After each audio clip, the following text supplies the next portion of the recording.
สวัสดีจ้าสวัสดีท่านผู้ชมทุกท่านนี่เป็นผลการออกรางวัลหวยลาว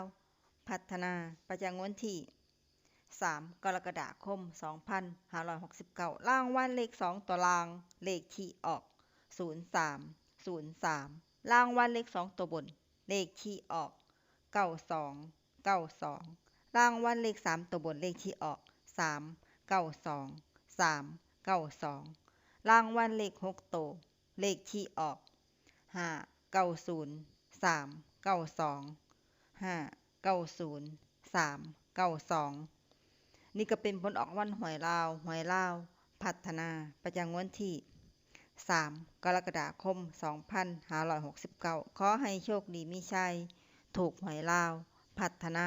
ได้รับเงินกันทุกคนเด้อจ้าฝากไว้ได้จ้าซับตะไคร้กดติดตามและเป็นกำลังใจขอขอบคุณทุกท่านที่เข้ามารับชมและรับฟัง